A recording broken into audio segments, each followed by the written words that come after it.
So the Conjuring.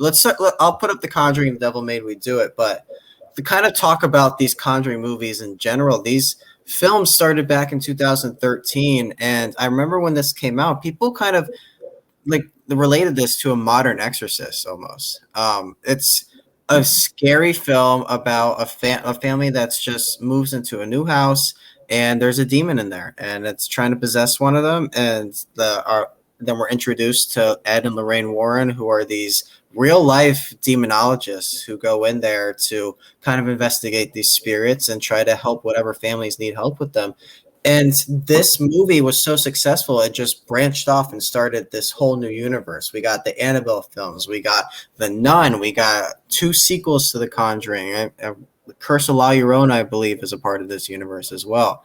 There was a lot of stuff that was thrown in here, and it's become one of them. Actually, besides Marvel, this is the only other successful shared universe out there at this point. So of course they keep making these films over and over again. And before we get to the new one that just came out, that only you saw, Jader, I didn't get to see The Conjuring Devil Made Me Do It. But the first 2 films, how do you feel about these Conjuring films and just the universe in general? The first Conjuring film is in my top, and it's hard to say because I love horror, but it's definitely in my top 3 of all time. All right. Sometimes I put it at number 2, sometimes I put it at number 3. But it's up there with The Exorcist and the Thing. Those are my top 3. Okay. Absolutely love those films. Just quick little story. The Conjuring trailer, when it first came out, didn't really grasp me as it should have. Me being obviously a fan of The Exorcist and demon possession films and all that, but they were just overkilling them, overdoing them. You know, you had The Haunting in Connecticut and The Last Exorcism and all these movies that were just coming out that just weren't hitting that mark for me whatsoever. Then you had your Paranormal Activity movies, and it's just your found footage movies took over. You know, and I just wasn't liking these movies.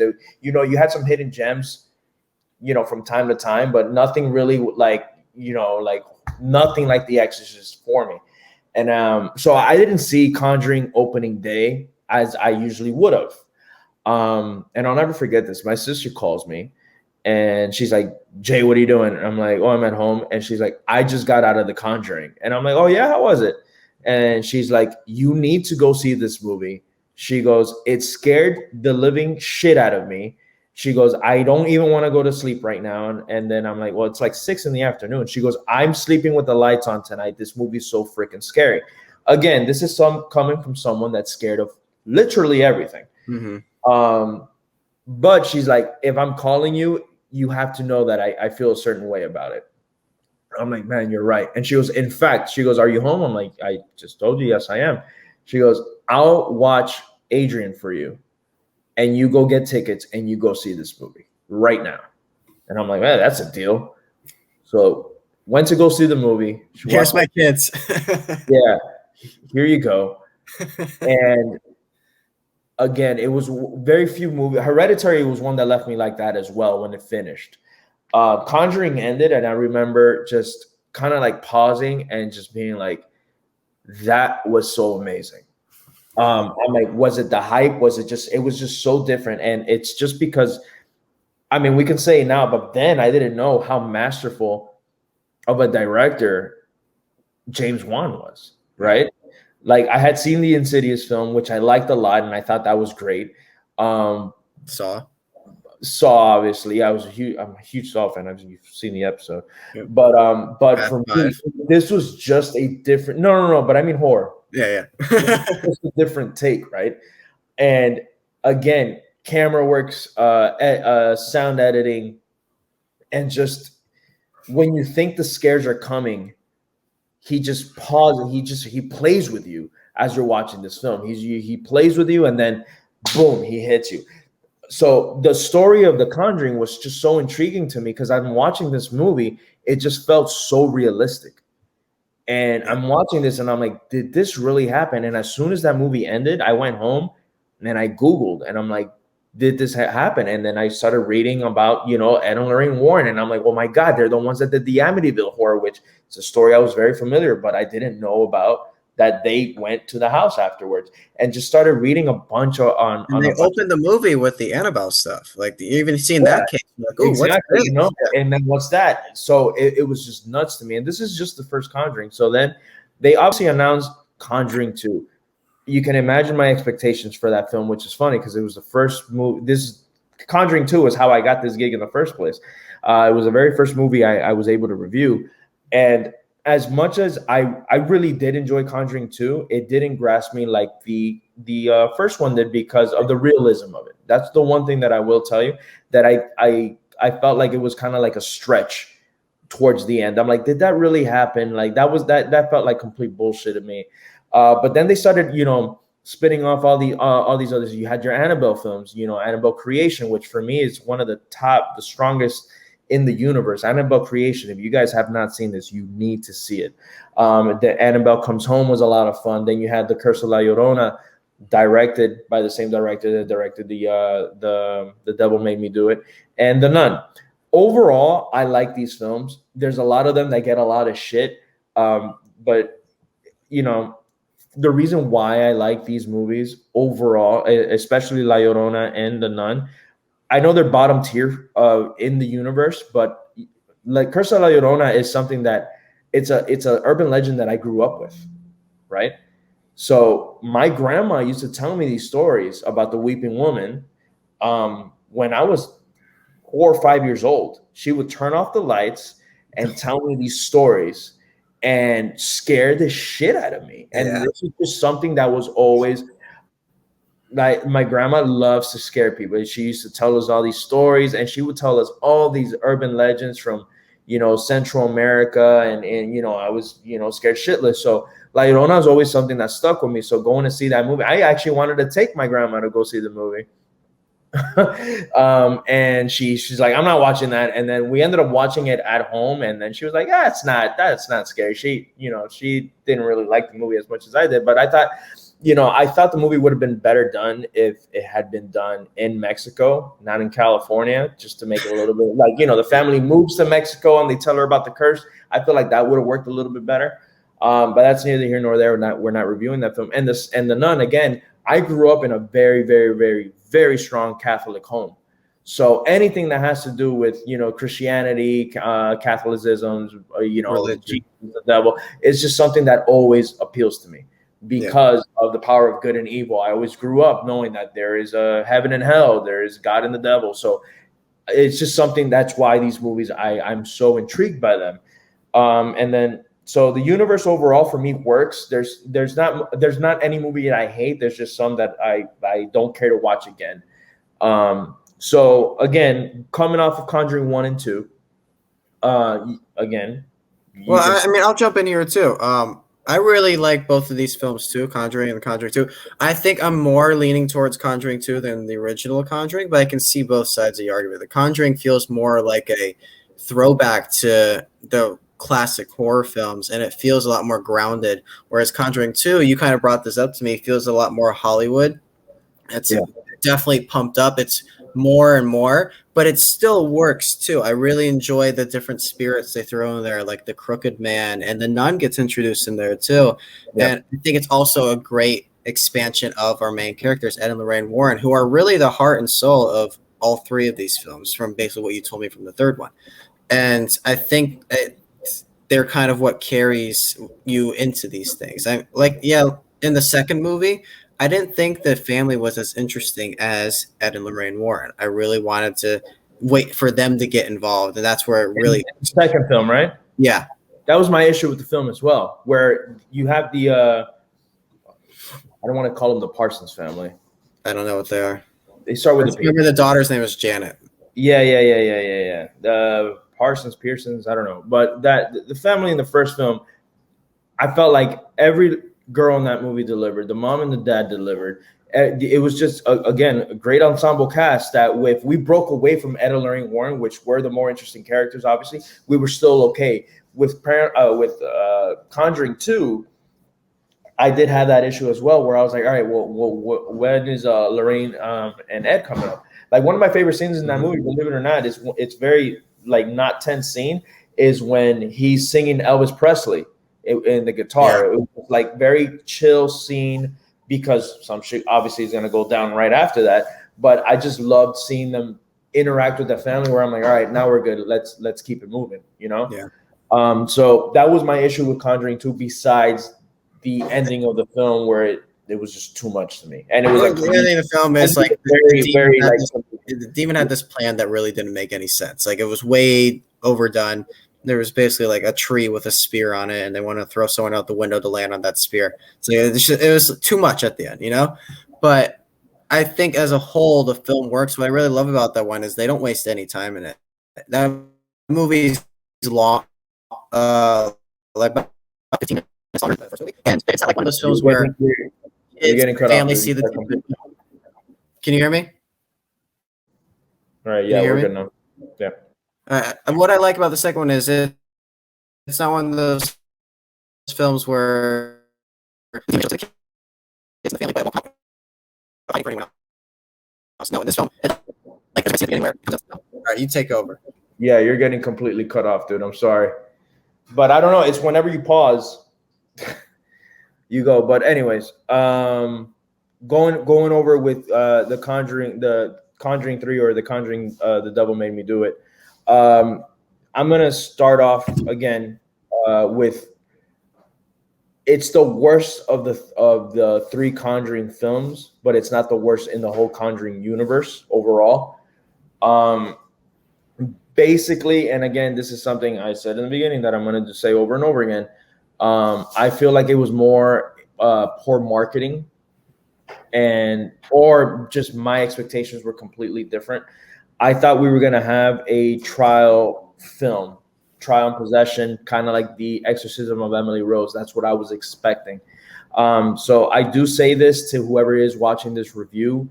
If you are expecting that, take that expectation out, because you're not in that courtroom for more than 2 minutes. Like, that's as much as you're going to get. This is very much an Ed and Lorraine film. And it's them. Basically, what the movie's about is that they're exorcising a demon. They're doing an exorcism on a young boy. And then the demon goes into another guy. And basically, he, while being possessed, commits a crime, and he murders someone. He has obviously no recollection of it, and he's the first person to go on trial for he pleads not guilty. He pleads not guilty for committing the crime, because he said he was possessed by the devil. So basically, the prosecution, they're trying to when they're in trial, they're telling his lawyer, basically he gets either the death sentence, or Ed and Lorraine have to come up with actual evidence that he was possessed, or he's going to get killed. So it's up to them to obviously uncover this mystery that's going on. So again, I thought it was going to be more courtroom drama with a little bit of horror. Again, I don't know if you guys have seen the Exorcism of Emily Rose.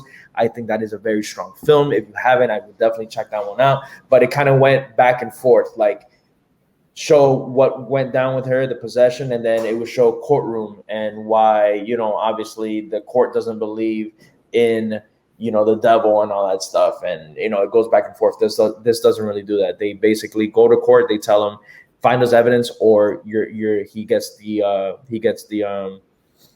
lethal injection. And it's just them obviously going on this kind of like, cat and mouse game. Come over here and then figure out something, and then they just start uncovering needs and all that stuff very, very, very slowly.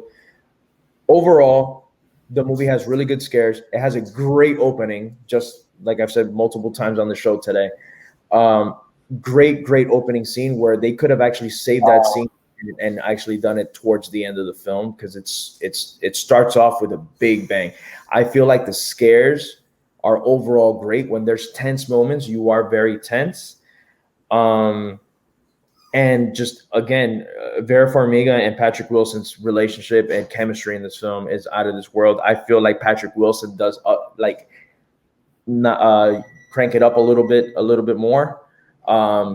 Something happens to him in the very beginning of the film where, again, I don't want to give too many spoilers, but he something happens to him, and because of that, he's like kind of a different character, and he has different challenges throughout the whole film because of that incident that happened in the beginning of the film, which I thought was great, and he played that very, very well. But not only that, since I said that Michael Chavez is the director of the film, and he did The Curse of La Llorona, this is a big step up for him coming from that film. With everything, to be honest with you, scares were perfectly timed.